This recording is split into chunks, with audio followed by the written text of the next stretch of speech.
The Giant Killers by Conway Fitzgerald. Chapter 27. I awoke to the sound of pounding on the wooden door to my princely quarters, and also in my head. I had fallen asleep where I lay, on the cold, hard floor. The bottle of Havling sweet brandy I had used to drown my sorrows was nearly finished and remained uncapped. I got up to answer the door, with my elbows and knees in excruciating pain. I was feeling each and every one of my 198 years. "Hold on!" I yelled at the merciless pounding. I was still only wearing my thin robe with nothing on my cold feet. Winter was fast approaching, and the temperature had fallen drastically. I wrapped a blanket from the bed around me to help warm and cover me. I then opened the door to find the young rangers, Darman and Keely Breen. They looked very concerned. "Tia, Dan is missing," Keely blurted out. Darman looked at her with a hint of disappointment, for speaking first and for prejudging the situation. She was a very young ranger, still a work in progress. "Do you know where Ternuville is?" Darman asked more professionally. "No," I answered. It wasn't a lie because I knew where he was going, not where he was. All the same, he had confided his quest in me, and in me alone it seemed. "Why?"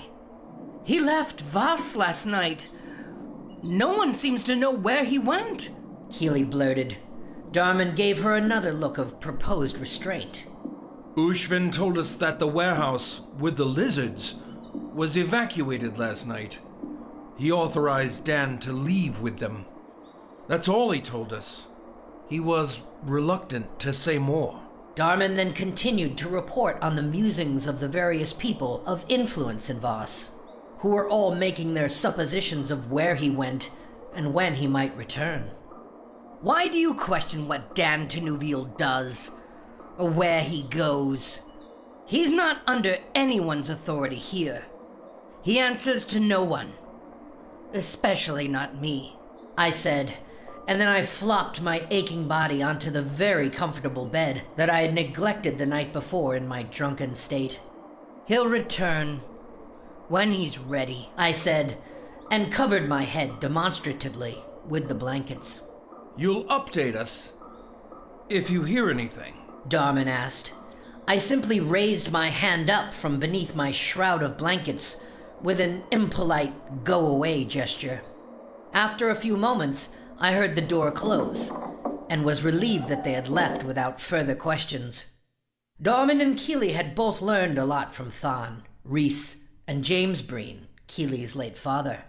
If I wasn't careful, I might let slip some words, which might then lead to more questions, and then perhaps an unintended betrayal of information. In the 13 days that he was in Vosse, the Lizard King had accomplished quite a bit. His main mission was the delivery of the Eye of Souls to me. But while doing that, he had reinforced Fergus's pact with the dwarves, helped me forge a peace for the elves and preserve the Iardet, and he had won new acclaim for himself as the greatest of the giant killers. He was now a true legend, the only man to have twice returned from the edge of the known world. That eclipsed the previous record of once he had held briefly with several others. Dan relished his brief time back in the taverns, and the people of Vosse revered him. Some had already designed a new flag for the province under his kingship, with a wingless dragon lizard as its emblazoned image. Dan accepted it humbly as a keepsake, but would speak no more of his political elevation. During his short return, he had also conquered several of the women of Vosse. Dan acted out like a furloughed prisoner, trying to have as much fun as humanly possible before returning to the underground dungeon that was Kaylee's web. At least 3 different women of the castle would later claim to have borne his children out of wedlock, but I doubted that very much. I had been giving Dan several strong doses of Zigzilia, an elvish potion used by men for the prevention of pregnancy. It also has the effect of a mild aphrodisiac, which certainly added to his urges for promiscuity. I told him it was a safe way to ensure that he wouldn't grant Kaylee any offspring, which might in turn extend his life. She was without child after nearly 800 years, and though he was human, she could be certain Dan would be virile for many more years to come. Dan agreed. He did not want to father any bastard children, especially not with any drow high priestesses. Therefore, I gave him a bunch of the potion to take with him. He promised me he had been taking it regularly, as I prescribed since our encounter. He liked the drug a lot. It was highly effective and made his blood flow and his energy surge in unique ways. Yet while he was using it, there was no fruit to be born of that barrel. Dan had planned his departure from Vosse in secret for days. He used the drow cloak of invisibility he was gifted by Kaylee to secret away that evening, so that he could leave the court and adoring townsfolk behind without drawing a crowd. That evening, they had all awaited him patiently at the largest of the town's many taverns, but unlike days previous, he never arrived there, or at any of the others. Dan withdrew from the cloak and appeared just outside the warehouse that held his foreign transport. There he met Ushvin, whose help he had arranged in secret to lead the coach out past the gatehouse. Ushvin didn't know Dan was heading back into the jagged cliffs, but he suspected it. Dan told no one of Kaylee and his pact with her, except for me. Of course, Ushvin appealed to him blindly to be part of his mission, just as I did, but for much different reasons. Dan left just after nightfall and continued at a fast pace due west, straight through the wetlands overnight.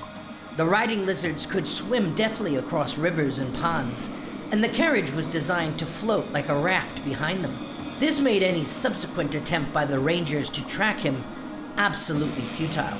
But Dahman and Keeley tried nonetheless.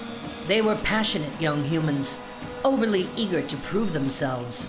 I believe they already had, making it back to Vosse with those survivors. At the time, I thought Fergus's command was a death sentence for them. But instead, it was a magnificent accomplishment, a true act of heroism, and an important addition to the cause of peace among the many races. I reflected on that, and on the other members of the White Flame who had sacrificed everything for people they didn't even know. Humans live such short lives. These young rangers, 20 years old at most, seemed prone to jump at any chance of adventure they could find, with surprisingly little fear for their own safety. They seemed so eager to find their death before they grew too old and it found them. Dan was just 29 that winter. He had already accomplished so much in such a short lifetime. His carriage had been restocked with supplies and also equipped with warm bedding for him to sleep, while the lizards slithered back to Zaitefetten. They were very intuitive creatures and knew the fastest way through the marshes, borderland hills, and mountains, which were now growing colder by the day. The lizards did not require much steerage. They would stop to rest, sleep, and shit when they chose. Periodically, they'd lap up the nastiest of water they could find, and largest and gooeyest of bugs. When they were very hungry, they let out this very particular shrill. Dan came to know all of their noises, and the lizards knew his destination. He had been on the road for 10 days and nights. In total, it was a treacherous 1,000-mile passage. He was on the last leg of the journey, through some extremely mountainous terrain, when the weather turned for the worse. The riding lizards became much grumpier when the snow fell. The cold winds and rain did not bother them that much, but the gathering snowfall had them making other strange new calls. Dan was awoken from a long nap and realized the carriage had stopped and was tilted. The lizards continued to moan strangely. He made his way out of the snow-covered carriage slowly to find the lizards clumped together, attempting to find warmth. Their clawed feet were becoming badly frostbitten. Blood was pouring from the claws as they licked at them to keep them warm, but they could go no further. They were clearly in severe pain. Dan then pitched a tent beside the carriage that he figured the lizards could share for some relief from the blizzard. He pulled some tinder and used a chemical compound I had provided as a quick fire starter. There was not much dry wood available, but he chose to use all he had that night. If these lizards could survive the night, and then the weather broke, they might fare better in the morning. The two lizards clung together tightly. They did not respond to the fire. Is this part of the vision too? Saving giant lizards? Dan said to Fergus, whom he had envisioned was seated atop the carriage, looking down on him. Why is it? The closer I get to the center of all evil, the more good I want to do. Dan frowned, as his attempt to cover the creatures was failing. You've always had a true sense for the root cause of things, Dan. The Great Seer responded with a smile that Dan remembered. He spoke softly and happily, as Dan preferred to hear, with no concern for the cold and wind that was beating down upon Dan mercilessly. It was clearly a cheerful and painless existence for those in the hereafter.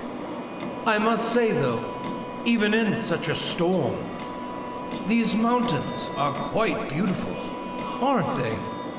What a majestic place, a worthy place to rest with the gods. His eyes perused the snow-covered cliffs that ascended into the clouds while he nodded. What shall I do if these beasts perish? At least I could eat my horses. Dan looked out to the blanketing snow and the massive mountain peaks obscured in the thick clouds. I have no idea where I am or where I'm going. I suppose I shall rest here as well with you.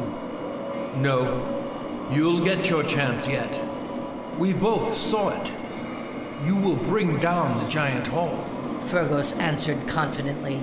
That place seems so far from here, Dan said as his fire dwindled under the driving snow.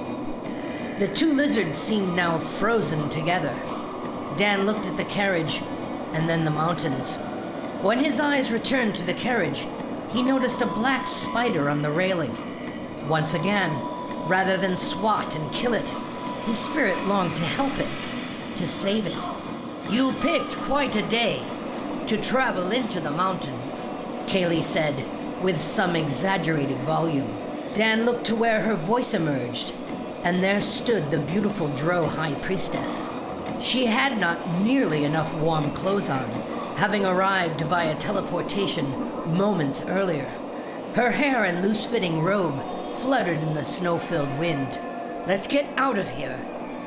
Take my hand, she commanded. Dan stepped closer to her and then paused. Wait, He said, pointing one finger upwards. He then headed back over to the carriage and decided quickly which vital supplies he could carry. After taking far too long to decide, while Kaylee complained about the cold, Dan pointed to the lizards. what do we do about the... Kaylee fired a volley of magic missiles into the creatures before he could finish the question. Right. He said,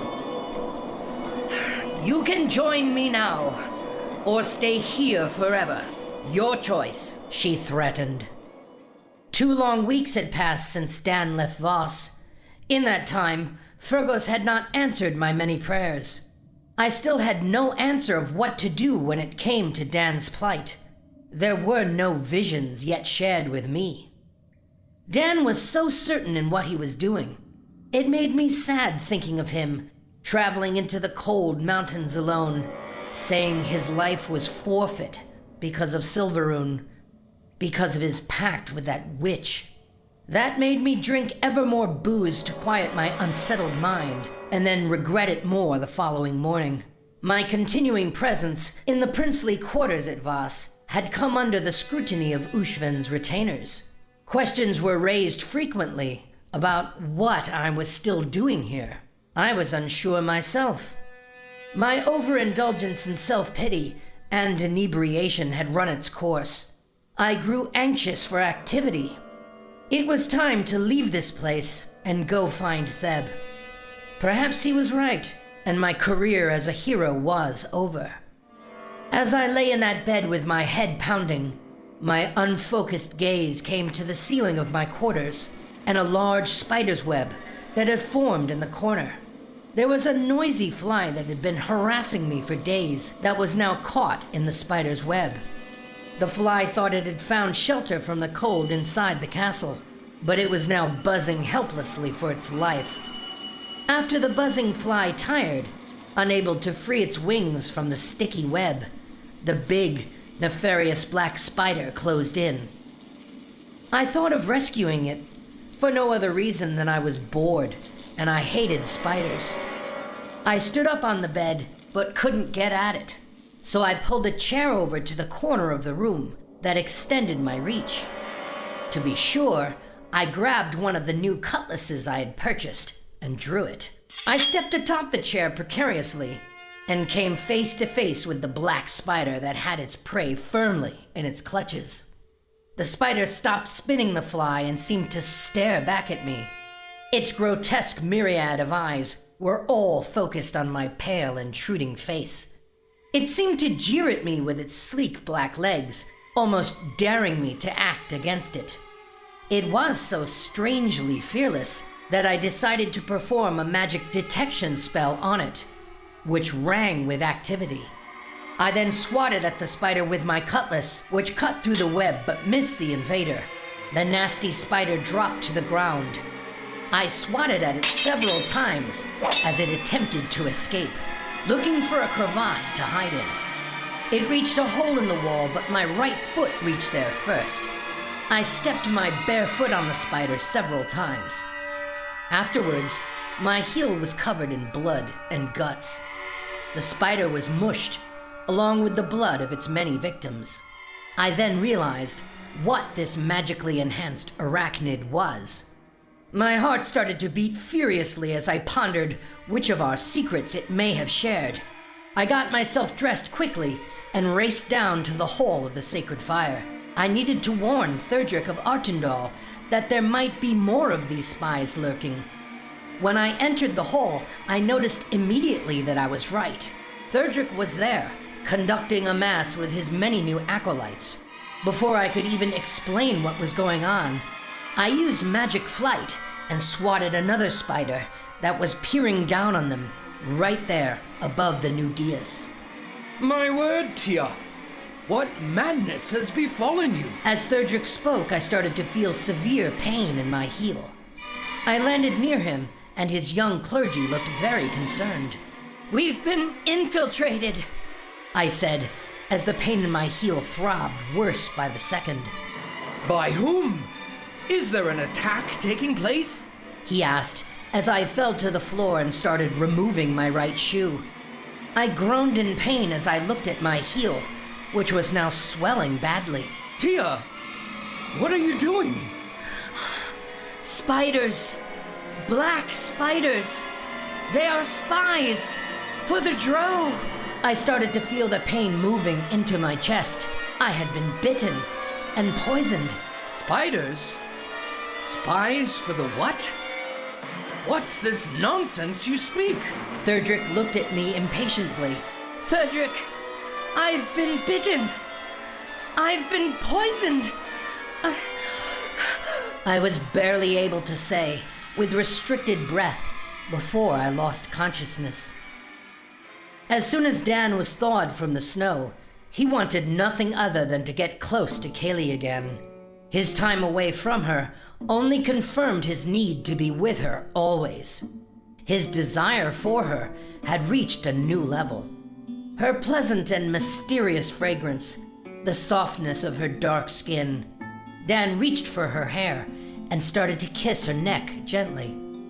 "No! Don't touch me! Get yourself cleaned. You're covered in filth. Kaylee dodged his grasp deftly. She stepped back as she spoke, and then clapped her hands, and several of her servants entered. Prepare him, she commanded. The Zigzilia had made Dan even more aroused than normal, but Kaylee needed to reestablish herself as boss. Dan would wait until she was ready. But Dan did not have to wait long. Kaylee's intense desires, triggered by her own deep feelings of jealousy and loneliness, had also been reinvigorated by his return.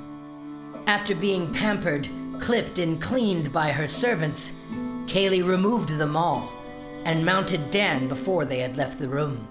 Being inside her was better than Dan remembered. He had longed for her touch those many weeks he was away. While our encounter may have been delightful for me, I understood it was simply an attempt to allay his frustration. His unquenchable desire and relentless lust he felt for Kaylee's Zistiri was unlike his feelings for any other. They enjoyed each other exclusively for days. Kaylee was indeed in her time of mating, and Dan had filled her with plenty enough seed to conceive. They had exhausted themselves in pleasure, so Kaylee decided it was time to discuss business. Lasella Oguata needs to die, she blurted out while staring at the obsidian ceiling. Dan had nearly fallen asleep and looked to her for clarification. She's been trying to pit Zerlus against me, claiming it is I that stands between him and his final victory over mankind. Don't you worry. I'll take care of Zerlus, Dan whispered confidently. Yes, but to kill Zerlus, you must destroy his fire giant army. There are nearly 100 of them gathered here now. They are all very eager to kill you. She looked over to Dan to see his reaction, and saw his eyes were still closed. Likewise, to destroy Lasella, I will need to destroy the entire Ogoata house. After you killed my brother, many of his trusted followers and best warriors have gone to her side. Now they too seek revenge upon you. One of Dan's exhausted eyes pried open. I thought you took credit for his death, Dan retorted. Kaylee smiled. Yes, I did. But they still blame you. They saw you thrust him into the endless pit at Dedok, not I. Dan opened his eyes and sat up to reassure her. If that's what they want, they shall have their chance. But I don't like their odds. Some of my best men want to kill you, just to prove themselves to me, to earn your place in my bed, she taunted. If that's what you want. Dan shrugged off that notion, and then laid back down and turned away. Kaylee smiled and laid on top of his back. After you, Dan, no drow can satisfy me. No drow male, anyway.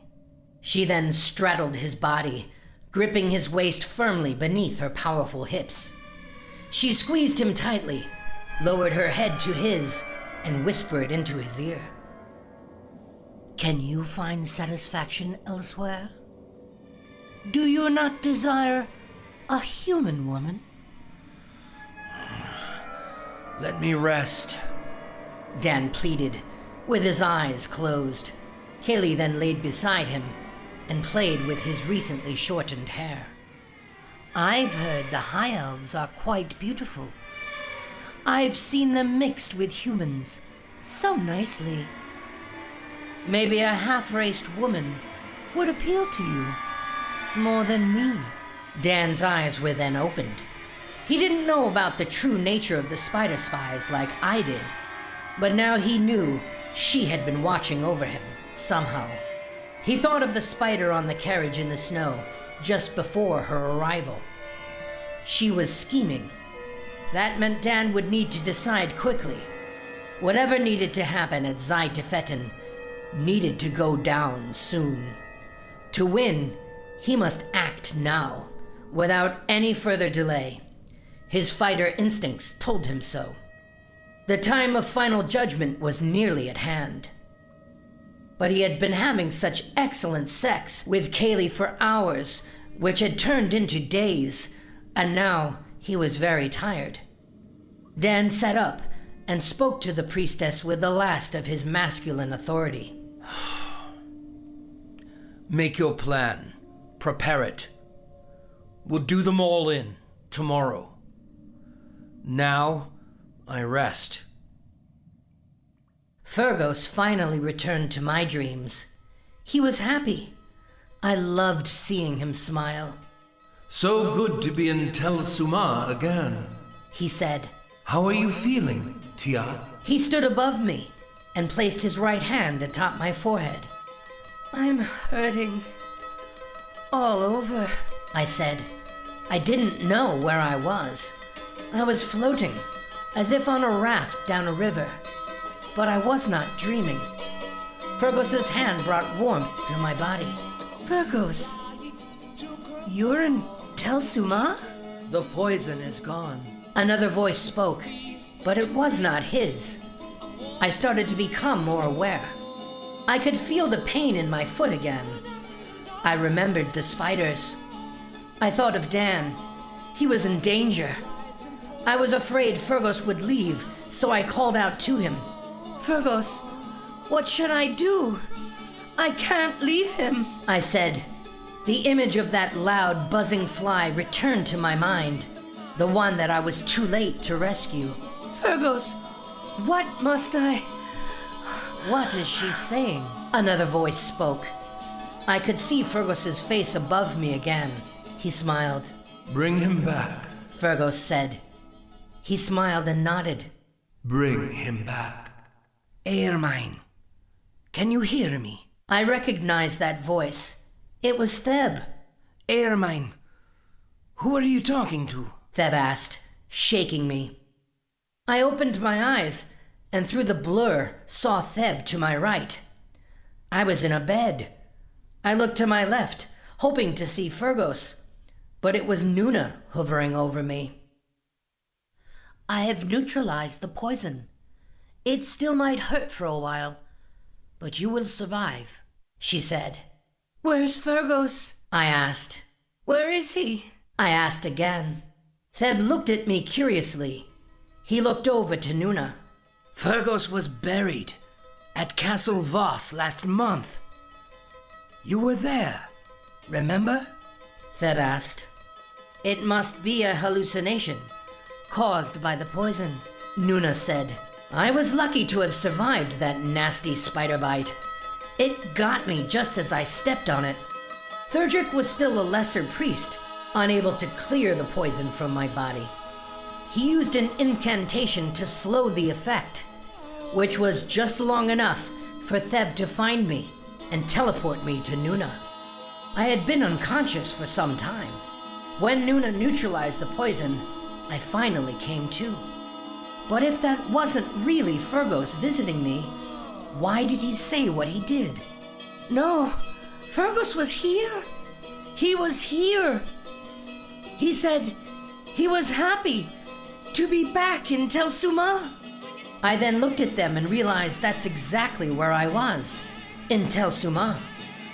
Theb and the Wood Elves assisting Nuna all looked at me like I was insane. He was here. I could feel his touch.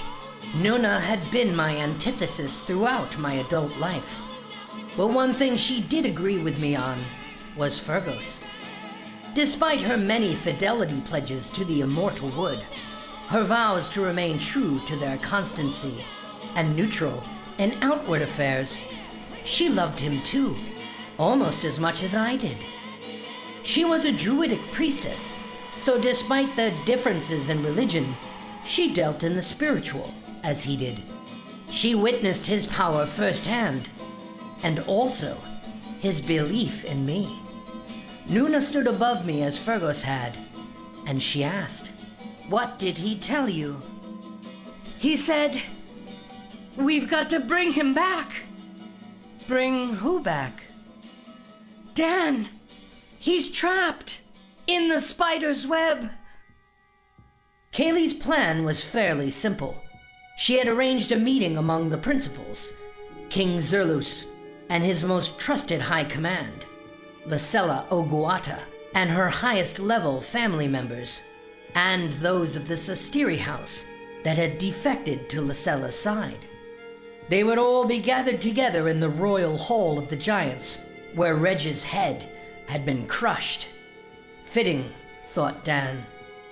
This meeting was scheduled, ostensibly, to allow Kaylee the opportunity to declare her next move to all of them. But Kaylee knew why they all agreed to her call for parley. Lysella had been scheming for weeks since her last failure to unseat the reigning High Priestess. This would be Lysella's best chance to stake her claim to leadership of the outpost. There would be no negotiation, only bloody revenge. Lysella considered Kaylee foolish to proceed with this meeting.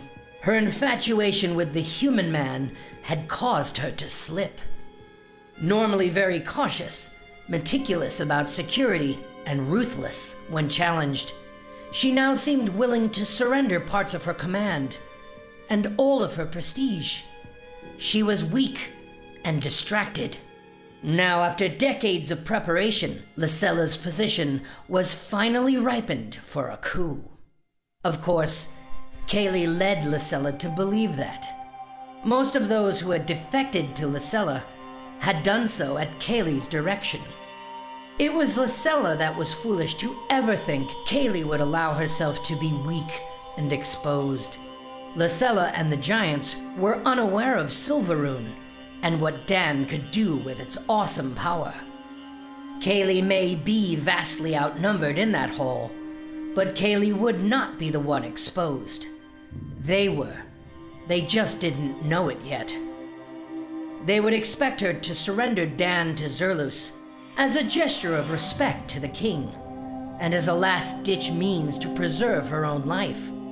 Lysella's plotting drow and the overzealous fire giants were all totally unaware of what power would then be unleashed upon them. In addition to his extraordinary fighting skill, particularly against giants, and the most powerful weapon ever wielded by man, Kaylee would tilt the balance further with several magic enhancements. She and Dan would arrive suddenly via teleportation and under the effects of haste magic. She would protect them from missiles, ensuring they would not be struck by any poisoned bolts.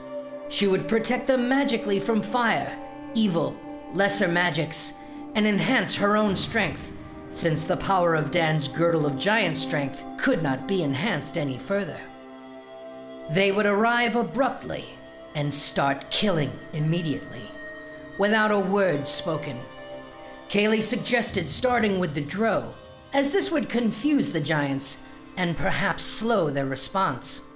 Once all of their enemies were slain, the two would teleport away and live peacefully thereafter in any place of their choosing. What of your cousins? Those posing as defectors? Dan asked. They will aid us until they are no longer required. Then we will add them to the pile. There can be no witnesses, Kaylee responded coldly. Dan agreed. Of course, Theb was much more dubious of my plan than Dan was of Kaylee's. The last time you entered that cave, you were overrun by trolls. How can we get past them to even reach this drow sanctuary? We'll let them see us, I said. Theb and Nuna were confused. We could use Charlene. I suggested covering our skin with a thick black paint, normally used to reflect sunlight on elven rooftops. And Digert powder. They looked even more confused. For our hair, I said. The point was, our drow makeup was not intended to fool any drow. Just those creatures like trolls and hellhounds that couldn't tell the difference, but could see, and would be alerted to any invisible objects. The thin flour would color our hair white enough to make the trolls look the other way. We simply needed to get into the Drow compound, invisibly, where we could then make our surprise attack and spring Dan to freedom. How many? Theb asked sadly. Based on his description, there are 2 houses. Zistiri is the house where he would be held. 2 Drow houses? That could mean 100 or more. Theb had never given me a look as sad and angry at the same time. This is suicide. We'll need a distraction, I said. Nuna, how friendly are you with the mountain giants? Thanks so much for watching, everyone. If you haven't yet, please subscribe and ring the bell for notifications so you never miss an episode. Be sure to smash that like button and comment below. It helps a lot. If you'd like to help me get this book published, please consider becoming a Patreon supporter. And as always, be sure to share this story with all of your friends on your favorite social media.